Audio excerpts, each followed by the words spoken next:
ಬೆಂಗಳೂರಲ್ಲಿ ಇದ್ದಾರೆ ಬಂಗಾರದ ವಂಚಕರು. ಎಚ್ಚರ, ಬೆಲೆ ಕಡಿಮೆ, ವೇಸ್ಟೇಜ್ ಕಡಿಮೆ ಅಂತ ಹೋದ್ರೆ ಹುಷಾರಾಗಿರಿ, ಮೋಸ ಹೋಗುವಂತ ಸಾಧ್ಯತೆ ಹೆಚ್ಚು. ಬೆಂಗಳೂರಲ್ಲಿದ್ದಾರೆ ಬಂಗಾರದ ವಂಚಕರು.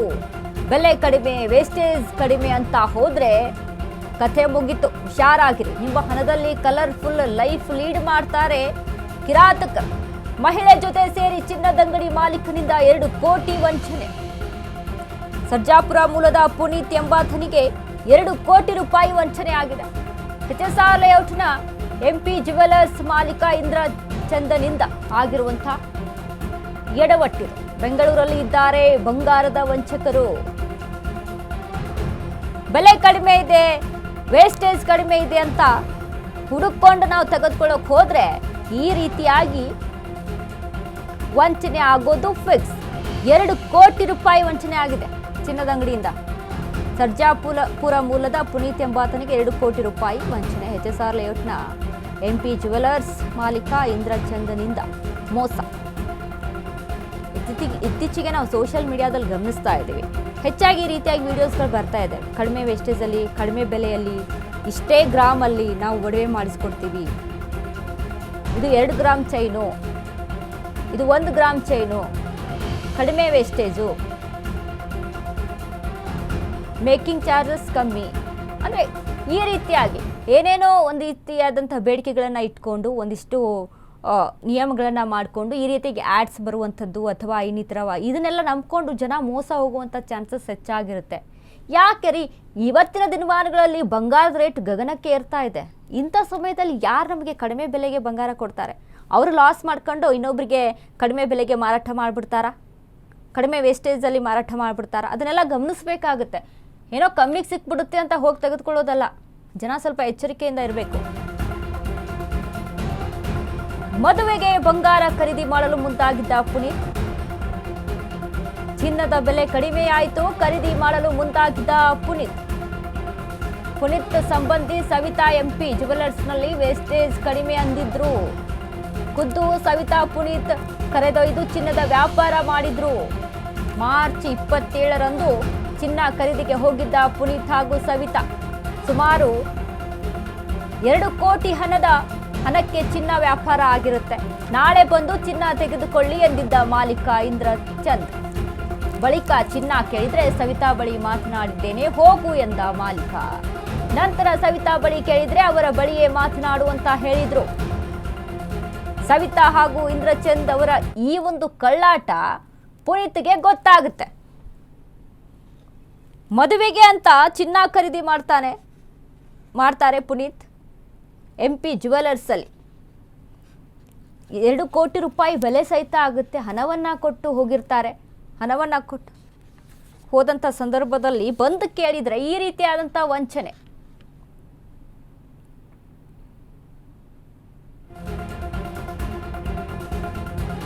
ದೋಖಾ ತಿಳಿಯುತ್ತಿದ್ದಂತೆ MP ಜ್ಯುವೆಲರ್ಸ್ ಬಗ್ಗೆ ವಿಚಾರಿಸ್ತಾರೆ.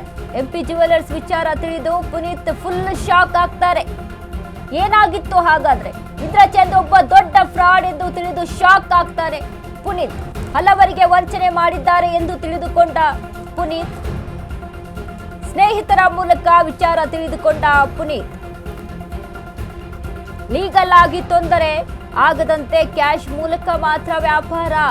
ಮೊದಲೇ ದೋಖಾ ಪ್ಲಾನ್ ಮಾಡುತ್ತಿದ್ದ ಇಂದ್ರಚಂದ್ ಅಮಾಯಕರನ್ನ ಹುಡುಕಿ ಇಂದ್ರಚಂದ್ ಬಳಿ ಕರೆತರುತ್ತಿದ್ದ ಸವಿತಾ.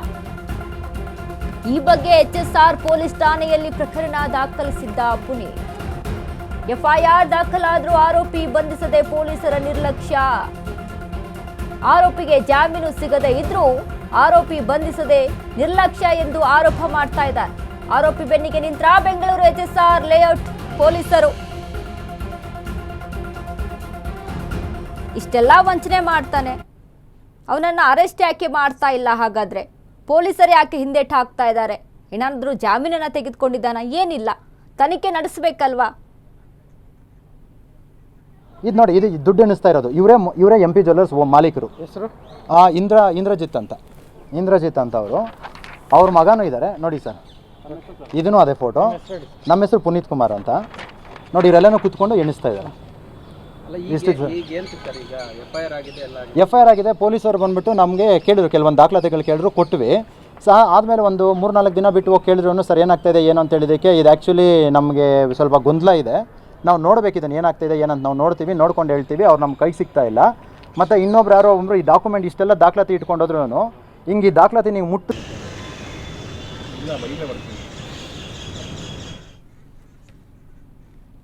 ಈ ಬಗ್ಗೆ ಹೆಚ್ಚಿನ ಮಾಹಿತಿಯನ್ನು ಕೊಡ್ತಾರೆ ನಮ್ಮ ಪ್ರತಿನಿಧಿ ಅರುಣ್.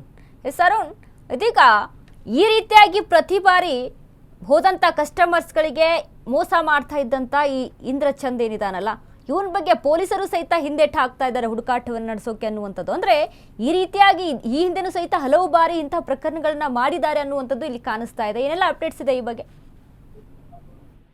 ವನಿತಾ, ಏನಂದ್ರೆ ಬೆಂಗಳೂರಿನಲ್ಲಿ ಚಿನ್ನ ಕಡಿಮೆ ಆಯ್ತು ಅಂತ ಹೇಳ್ಬಿಟ್ಟು, ಮತ್ತೆ ವೇಸ್ಟೇಜ್ ಕಡಿಮೆ, ಚಾರ್ಜಸ್ ಕಡಿಮೆ ಅಂತ ಹೇಳ್ಬಿಟ್ಟು ಖರೀದಿ ಮಾಡಕ್ಕೆ ಒಬ್ಬ ವ್ಯಕ್ತಿ ಮುಂದಾಗಿರ್ತಾನೆ. ಸರ್ಜಾಪುರ ಮೂಲದ ಪುನೀತ್ ಎನ್ನುವ ವ್ಯಕ್ತಿ ಏನೋ ಒಂದು 2 ಕೋಟಿ ರೂಪಾಯಿನ ಇಟ್ಕೊಂಡು ಚಿನ್ನಾಭರಣ ಖರೀದಿ ಮಾಡಕ್ಕೆ ಮುಂದಾಗ್ತಾರೆ. ಅದರಲ್ಲೂ ಸಹ ಈ HSR ಲೇಔಟ್ ಅಲ್ಲಿ ಇರುವಂತಹ ಏನು ಈ MP ಜ್ಯುವೆಲ್ಲರ್ಸ್ ಏನಿರುತ್ತೆ, ಸೊ ಅಲ್ಲಿ ಹೋಗ್ಬಿಟ್ಟು ಪರ್ಚೇಸ್ ಅನ್ನ ಮಾಡಕ್ಕೆ ಮುಂದಾಗ್ತಾರೆ. ಯಾಕಂದ್ರೆ ಆ ಪುನೀತ್ ಏನಿರ್ತಾರೆ, ಈತ ಒಂದು ಸದ್ಯಕ್ಕೆ ಮೋಸ ಹೋಗಿರುವಂತಹ ವ್ಯಕ್ತಿ. ಈತನ ಸ್ನೇಹಿತೆ ಆಗಿರುವಂತಹ ಸವಿತಾ ರೆಡ್ಡಿ ಎಂಬುವರು ಈ ರೀತಿ HSR ಲೇಔಟ್ ನಲ್ಲಿ ಒಂದು MP ಜ್ಯುವೆಲ್ಲರ್ಸ್ ಅಂತ ಒಂದು ಶಾಪ್ ಇದೆ. ಸೊ ಅಲ್ಲಿ ನಿಮ್ಗೆ ಕಡಿಮೆ ವೇಸ್ಟೇಜ್ ಸಿಗುತ್ತೆ, ಮತ್ತೆ ಕಡಿಮೆ ದುಡ್ಡಿಗೆ ಚಿನ್ನಾಭರಣ ಕೊಡಿಸ್ತೀನಿ ಅಂತ ಹೇಳ್ಬಿಟ್ಟು ಆಕೆ ಏನು ಆತನನ್ನ ಕರ್ಕೊಂಡು ಹೋಗಿರುವಂತದ್ದು. ಮತ್ತೆ ಚಿನ್ನದ ಪುನೀತ್ ಏನು ಅವ್ರ ಸಂಬಂಧಿ ಸವಿತಾ ರೆಡ್ಡಿ ಏನಿದ್ದಾರೆ, ಸೊ ಇವರು ಮತ್ತೆ ಏನು MP ಜ್ಯುವೆಲ್ಲರ್ಸ್ ಮಾಲೀಕ ಏನಿದೆ ಇಂದ್ರಚಂದ್ರ, ಸೊ ಇವರು ಇಬ್ರು ಸೇರ್ಕೊಂಡು ಈ ರೀತಿ ವಂಚನೆಯನ್ನ ಮಾಡಿರುವಂತದ್ದು. ಕಳೆದ ಮಾರ್ಚ್ 21 ಚಿನ್ನ ಖರೀದಿಗೆ ಪುನೀತ್ ಅವರು ಮತ್ತೆ ಆಗ ಅವ್ರ ಸಂಬಂಧಿ ಸವಿತಾ ರೆಡ್ಡಿ ಜೊತೆ ಹೋಗಿರ್ತಾರೆ. ಆ ಸಂದರ್ಭದಲ್ಲಿ 2 ಕೋಟಿ ಹಣವನ್ನ ಚಿನ್ನವನ್ನ ವ್ಯಾಪಾರ ಮಾಡ್ತಾರೆ. ಆನಂತರ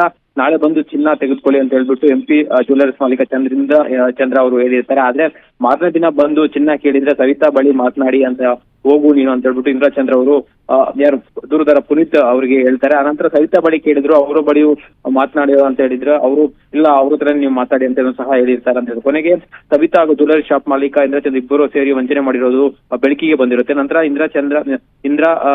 ಚಂದ್ ಏನಿದ್ದಾರೆ ಈ ಬಗ್ಗೆ ವಿಚಾರ ಮಾಡಿದಾಗ ಆತನೊಬ್ಬ ಫ್ರಾಡ್ ಅಂತ ಸಹ ಮೇಲ್ನೋಟಕ್ಕೆ ಗೊತ್ತಾಗಿರುತ್ತೆ. ಹಲವರಿಗೂ ಇದೇ ರೀತಿ ಈತ ವಂಚನೆ ಮಾಡಿರುವಂತದ್ದು, ಹವಾಲ ದುಡ್ಡನ್ನ ತೆಗೆದುಕೊಂಡು ಚಿನ್ನಾಭರಣಕ್ಕೆ ಹಾಕಬಹುದು, ಮತ್ತೆ ಚಿನ್ನಾಭರಣದಲ್ಲಿ ಬಂದಂತ ದುಡ್ಡನ್ನ ಬೇರೆ ಕಡೆ ಇನ್ವೆಸ್ಟ್ ಮಾಡುವಂತದ್ದು, ಈ ರೀತಿಯಾಗಿ ಈತ ಹಲವು ಜನರಿಗೆ ವಂಚನೆ ಮಾಡಿರುವಂತದ್ದು ಮೇಲ್ನೋಟಕ್ಕೆ ಗೊತ್ತಾಗಿರುವಂತದ್ದು. ನಂತರ ಏನು ಈ ಬಗ್ಗೆ ಆ ವಂಚನೆಗೊಳಗಾದ ವ್ಯಕ್ತಿ ಏನಿದ್ದಾರೆ ಅವರು HSR ಲೇಔಟ್ ಪೊಲೀಸ್ ಠಾಣೆಗೆ ದೂರನ್ನ ಕೊಟ್ಟಿರುವಂತದ್ದು. ದೂರು ಕೊಟ್ಟರು ಸಹ ಅಲ್ಲಿನ HSR ಲೇಔಟ್ ಪೊಲೀಸರು ಯಾವುದೇ ರೀತಿಯಾದಂತಹ ಒಂದು ಪ್ರಕರಣ ಅಂದ್ರೆ ಆತನನ್ನ ಅರೆಸ್ಟ್ ಮಾಡಿಲ್ಲ. ಯಾಕಂದ್ರೆ 2 ಕೋಟಿ ಎಷ್ಟು ಹಣ ಏನು ವಂಚನೆ ಆಗಿದೆ ಅಂತ ಹೇಳ್ಬಿಟ್ಟು ಪುನೀತ್ ಅವರು ದೂರನ್ನ ಕೊಟ್ಟಿರ್ತಾರೆ. ಆದ್ರೆ HSR ಲೇಔಟ್ ಪೊಲೀಸರು ಈ ಬಗ್ಗೆ ಯಾವುದೇ ರೀತಿಯ ಕ್ರಮ ಕೈಗೊಳ್ತಾ ಇಲ್ಲ ಅಂತ ಹೇಳ್ಬಿಟ್ಟು ದೂರುದಾರನ ಆರೋಪವಾಗಿರುವಂತದ್ದು. ಸದ್ಯಕ್ಕೆ ಏನು ಆತ ಕೋರ್ಟ್ಗೂ ಸಹ ಒಂದು ಯಾವುದೇ ರೀತಿಯಾದಂತಹ ಒಂದು ಜಾಮೀನು ಪಡ್ಕೊಳ್ಳಕ್ಕೆ ಒಂದು ಅರ್ಜಿಯನ್ನು ಸಹ ಹಾಕಿಲ್ಲ. ಮತ್ತೆ ಆತ ಪ್ರತಿನಿತ್ಯ ವ್ಯಾಪಾರವನ್ನ ಮಾಡ್ತಾ ಇದ್ದಾನೆ, ಆದ್ರೂ ಸಹ ಪೊಲೀಸರು ಯಾವುದೇ ರೀತಿಯ ಕ್ರಮ ಕೈಗೊಂಡಿಲ್ಲ ಅಂತ ಹೇಳ್ಬಿಟ್ಟು ದೂರುದಾರ ಏನು ಪುನೀತ್ ಆತನ ಆರೋಪವಾಗಿರುವಂತದ್ದು. ಸದ್ಯಕ್ಕೆ ಈ ಬಗ್ಗೆ ಕಮಿಷನರ್ ಆಫೀಸ್ಗೂ ಸಹ ಏನು ದೂರುದಾರರು ಒಂದು ದೂರನ್ನ ಕೊಟ್ಟಿರುವಂತದ್ದು. ದೂರನ್ನ ಕಮಿಷನರ್ ಆಫೀಸ್ಗೆ ತಲುಪಿಸಿದ್ದಾರೆ. ಆದ್ರೆ ಕಮಿಷನರ್ ಅವರು ಯಾವ ರೀತಿ ಕ್ರಮ ಕೈಗೊಳ್ತಾರೆ ಅನ್ನೋದನ್ನ ಸದ್ಯಕ್ಕೆ ಕಾದ್ ನೋಡ್ಬೇಕಾಗುತ್ತೆ. ವನಿತಾ, ಥ್ಯಾಂಕ್ ಯು ಅರುಣ್, ನಿಮ್ಮೆಲ್ಲ ಅಪ್ಡೇಟ್ಸ್ಗೆ.